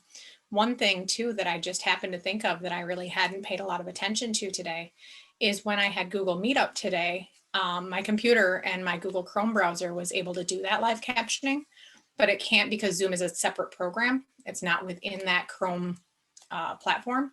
So it's also something as you're, coming up with content going forward is what things are separate programs versus what things are actually in a web browser, because that's going to make a difference too as our web browsers start adding accessibility features. Yeah, I get so used to some of the Chrome extensions, and then you go outside of Chrome and you're like, well, where did my big mouse go? So it is nice, but it does catch you off guard sometimes when you think you're going to have it, but you don't. So thanks for sharing that. And then let's see, we had a few people share in the chat. So Marianne said we had a student turn it on at home to cheat on spelling tests until her mom caught her. So I think you're going to get some of that, regardless. It's no different than, using Siri or Google or Alexa to get some of those same responses. And certainly I don't think it's any different than people writing some of those things on their hand that have been going on for years. Our technology is changing and we're finding new and different ways to do the same old things. I think it's important to have the conversations, behind that. Marianne, how did you guys handle that situation? Well, she's a second grade girl with Down syndrome, so we were actually kind of proud of her for figuring it out and use. It just went to show how much she's learned about using technology this year that we probably never would have challenged her with. So of course, her family had a good talking to, and we know, and I think her mom knows now when she'll be tested, so she can provide a little bit more support. But we all chuckled about it at school and shared that joy with her family that she was so smart to use her resources, and she was not being malicious in any way. She was just like, oh, this is easier. So it was a really interesting thing. Well, and it's not like you just pick up a dictionary anymore, like our tools that we're using are so different. And, I'm very guilty of saying, hey, Siri, how do you spell? And how, and using those features too. So it should be really thought of as a tool that we're using and that we're teaching students to access. There's always a time and place for that. Maybe you can't use it on a spelling test, but it is a really great tool. And I know my own kids are doing a lot of that. Instead of coming to me, I'm teaching them, we have Google in our house, so you just ask Google, how do you spell that? And I think that that's just a really good adaptive skill. One thing that's interesting about that as well, Marianne, as I was hearing that is, as we were trying out some of those features today, sometimes it also doesn't give you the right words. It was definitely thinking I was saying other things. So it's also kind of a good lesson in, yes, it can help you with your spelling, but it could also give you the wrong word to spell. Funny. Yep, I was just with my daughter. I was looking at my second grade daughter. She did a writing research project, and I was looking at it, and she had the word there, but she had the wrong there. And so, it was just a nice learning opportunity to go over that with her. And, Google wouldn't maybe not have given her the right there either. So there's still a lot of instruction that goes into that. You can't just use those Google and Alexa and those types of things all the time. Something I wanted to. Where will they be at Adult Day program or going to school? What tools will they have?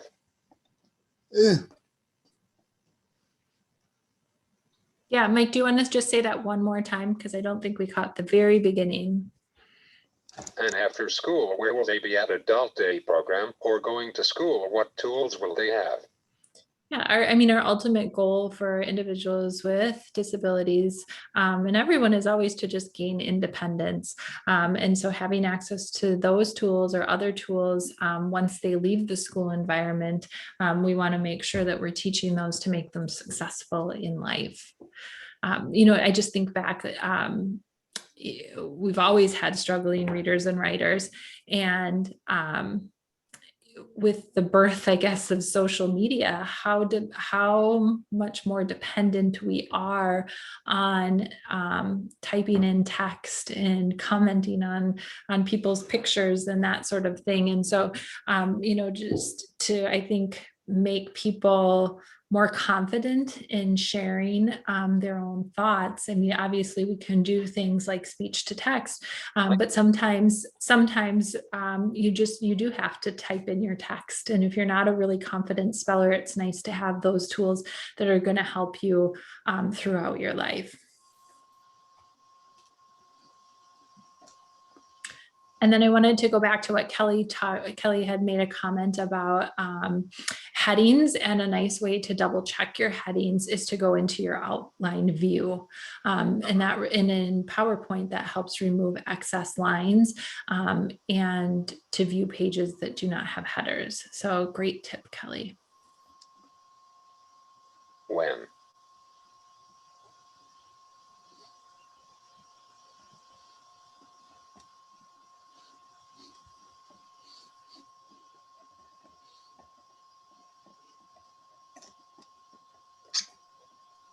I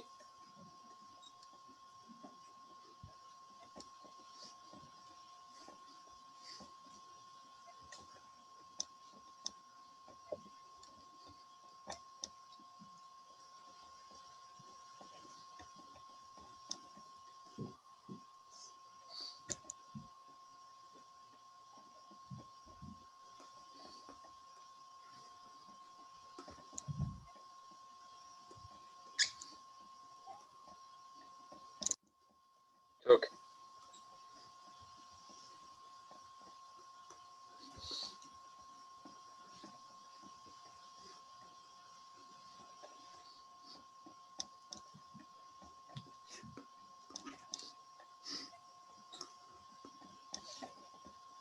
spelling.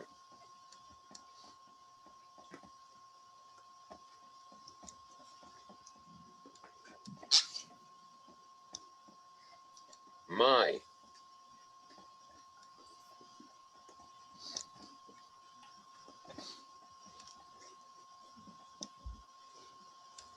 Aid. And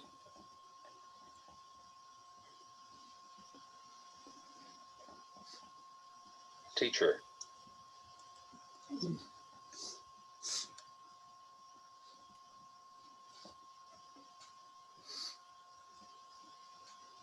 Took.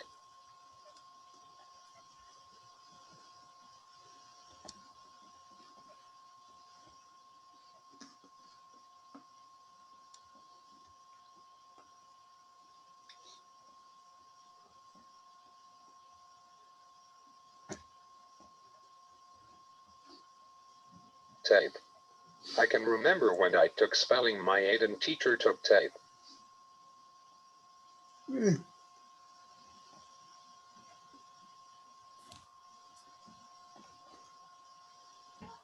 Over.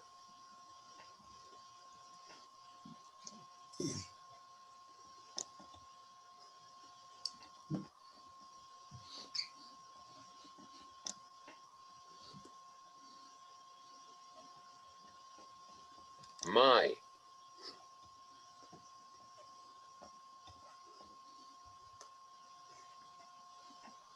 Device. I can remember when I took spelling, my aide and teacher took tape over my device. What did they put tape over, Mike? Was it like the word prediction that was coming up? Yeah. And I think, again, like just how the times have changed, like word prediction is just so embedded in everything. Almost, I think, to a fault sometimes because, and I know you can turn these features off, but, I've heard people who've said, well, I get distracted by the word prediction sometimes coming up. It makes me think about other things. So, there's definitely people that you may want to have access to that word prediction. And there may be people or times where you might not want that feature on, and maybe you want multiple different keyboards to access. My daughter gets a lot of anxiety when she's typing in Google Docs, and the little line goes underneath, and she's only in 2nd grade, so she's not a really great speller, and she's had to do a lot of spelling and typing this year. And so I've turned that setting off so she doesn't even know. And I want her teacher to see her spelling mistakes so she knows where she needs to work with her.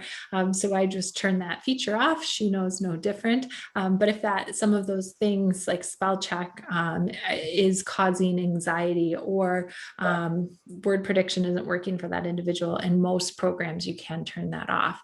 But it is a super helpful feature to have as well.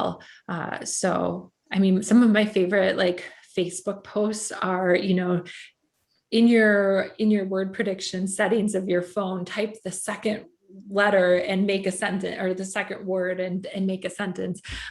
So it is fun to go down those rabbit holes sometimes too.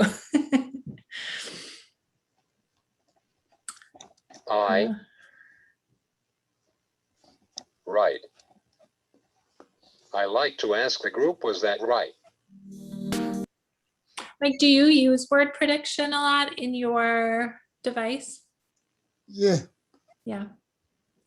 That makes you quite a bit faster in your messages. I like to ask the group, was that right?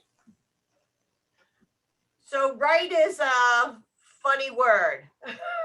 Was it right or wrong? But I think one is that we have to discuss anything that we would do with the AAC device with the user of that device. So my first question, what I was thinking when you talked about it was, did your teacher ask you? Or did your teacher explain that to you?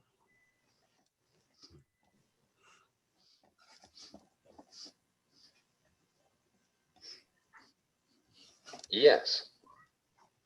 And so then you gave that teacher approval to do that. And that's a big step that many people don't take. Many adults don't take that with their students. They just assume they know best and don't look at as respectfully as that is your voice and you need to be a part of that decision, including your family. The other thing is I've been working a lot on emergent writing with Dr. Janet Sturm, and we've been talking about when to turn word prediction on and when not to be using it. And so we're doing some, I'm helping her with some, or beginning to help her with some research that's going on with that.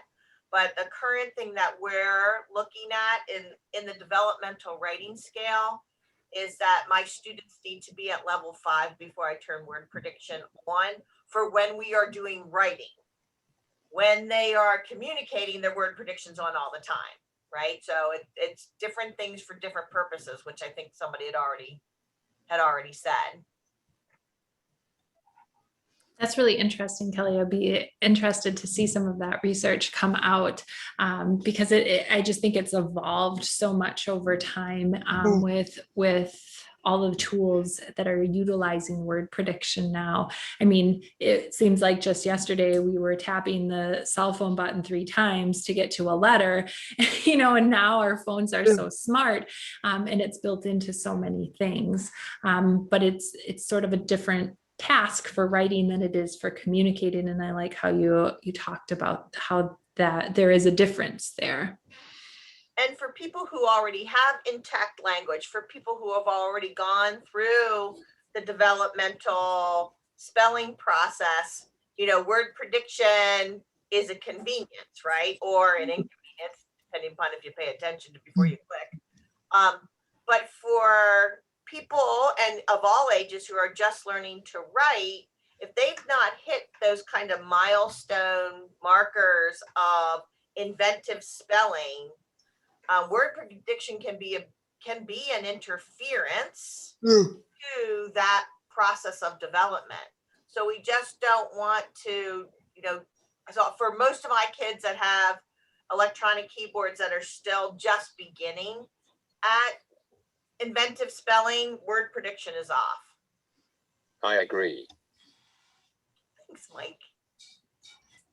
It's been interesting for me because most of the year I've worked with my kindergartner right next to me, and getting to watch her.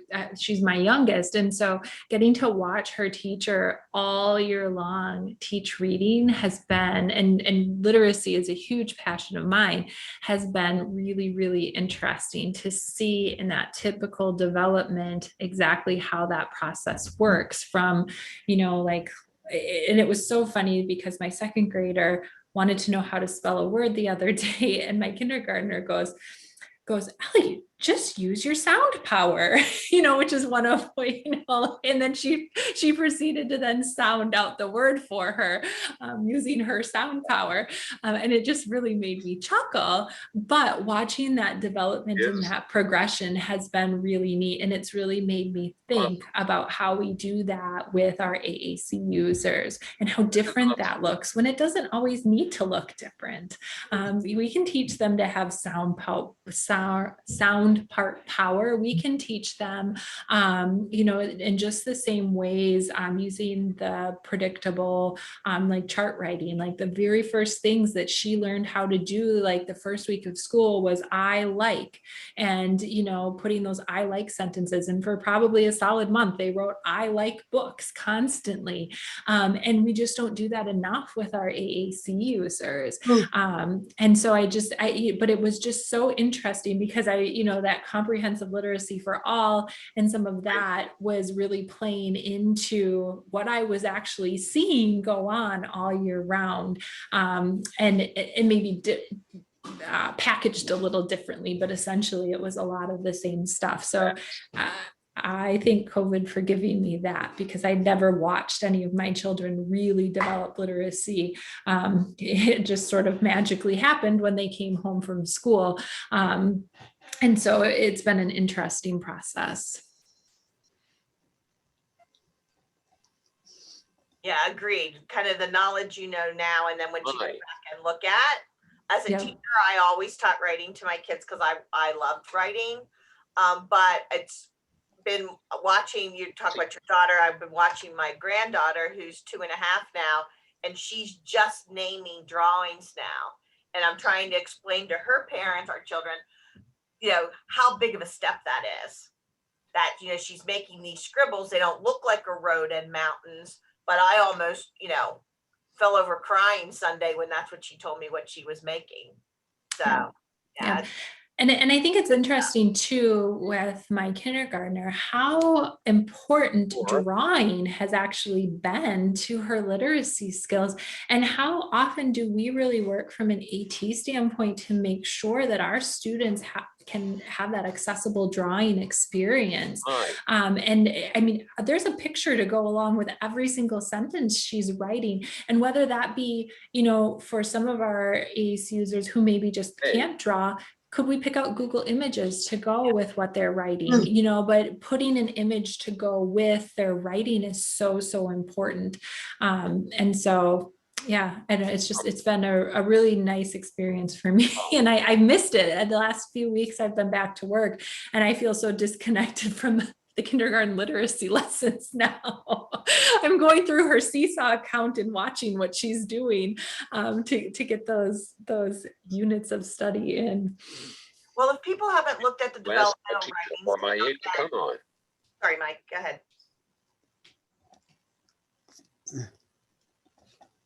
I need to ask my teacher or my aide to come on. Yeah, that would be interesting if some of your past teachers would be interesting, because you've had a fairly positive experience and your parents have been such great advocates for your education, Mike. Yeah. So I was saying, if people haven't looked into the developmental writing scale, really the first 2 levels are that scribble to a draw, to be even like levels before, 4 levels before you get to your first word. And we don't know those kinds of things. Well, and even later, I'm thinking about the motivation factor of pictures. I mean, think even as kids are getting motivated to write, yes, we want them to write to relay information, but how often do we say, write a sentence, and when you're done, you can draw a picture to go with it? Or you can write a picture or a sentence about this picture. With a lot of our users, we completely skip over that part.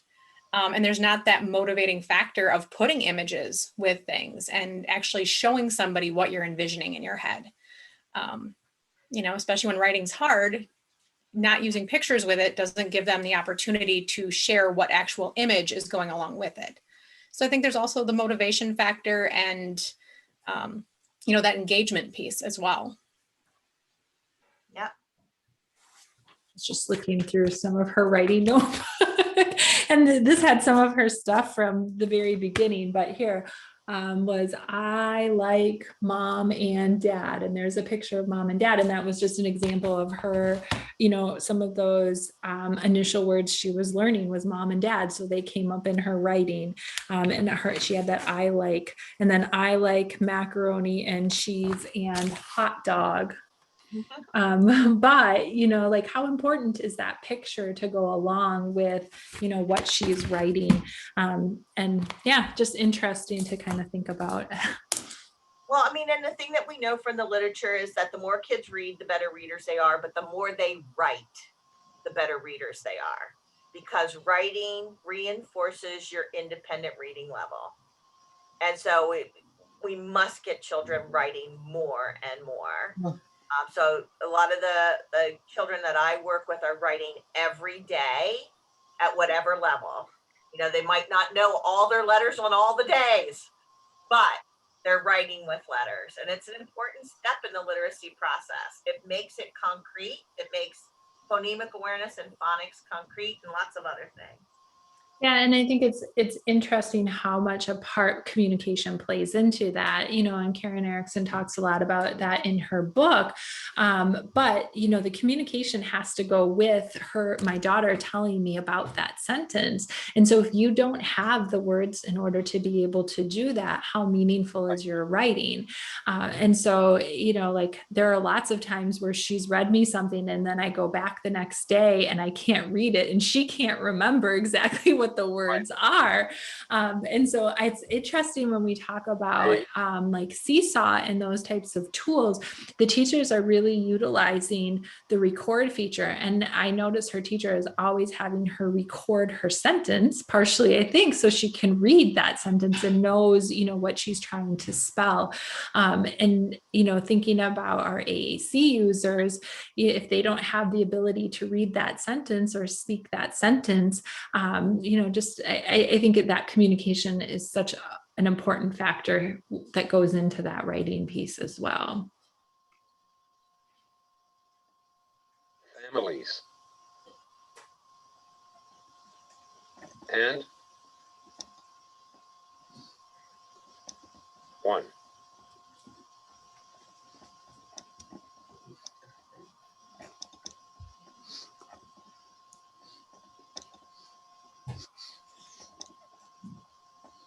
Of.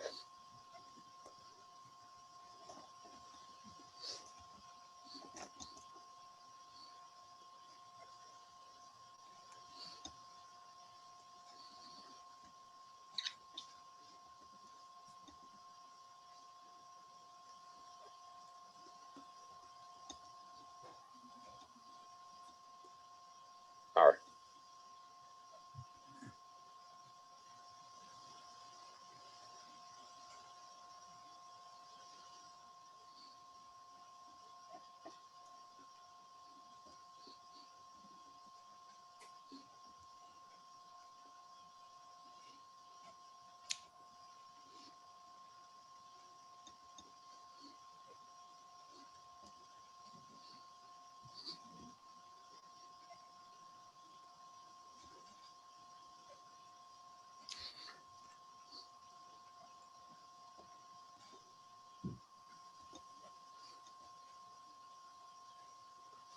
T. O. P.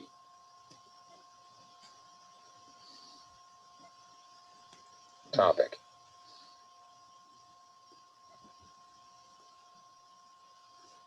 Topics.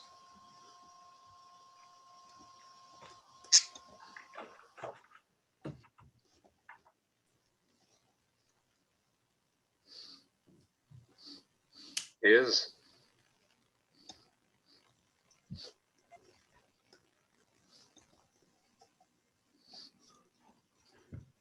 start.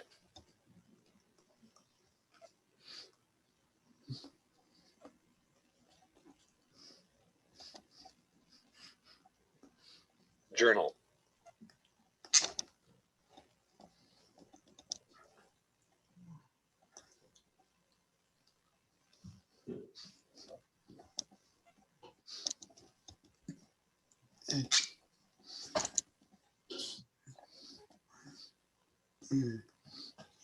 Journaling.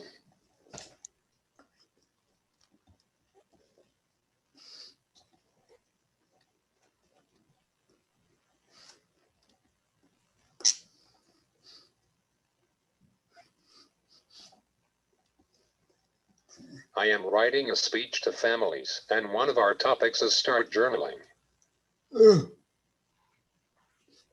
Interesting thing with journaling that I've learned this year is that journaling itself does not improve student writing.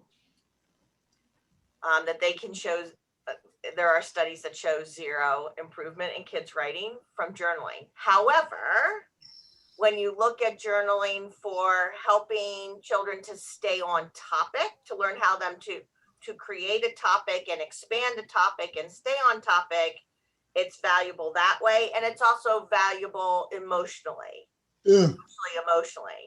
but it's not showing as a strategy to improve writing. Sadly.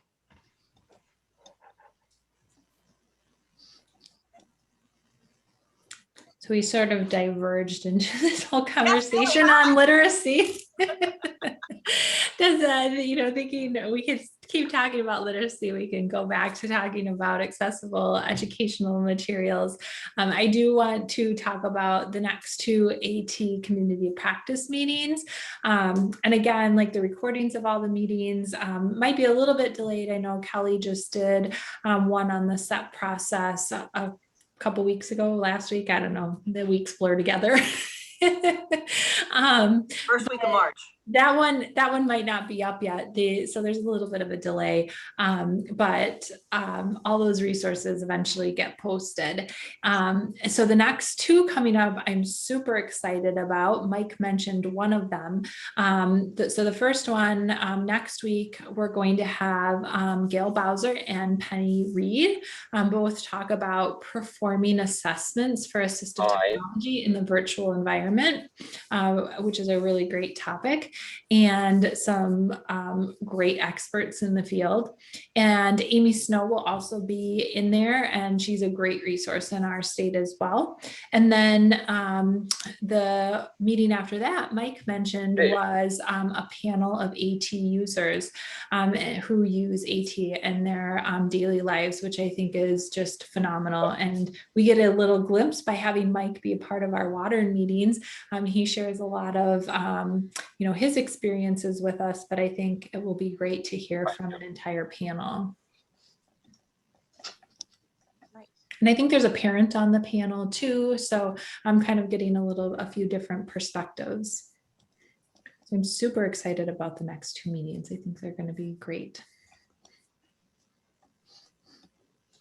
Following.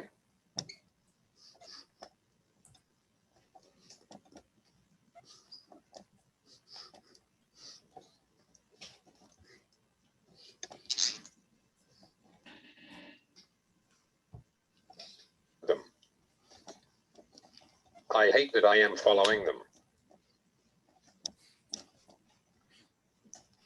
Oh, I am following them. You will do great, Mike. And I just realized we don't have Kelly Fonner's email on here, so we'll have to get you added to this slide, Kelly. So here's all of our contact information. The rest of the time, we've very much dwindled down. But if anyone has anything, Carolyn, if you have anything you want to talk about, Annie, Cassie, Kelly, Mike.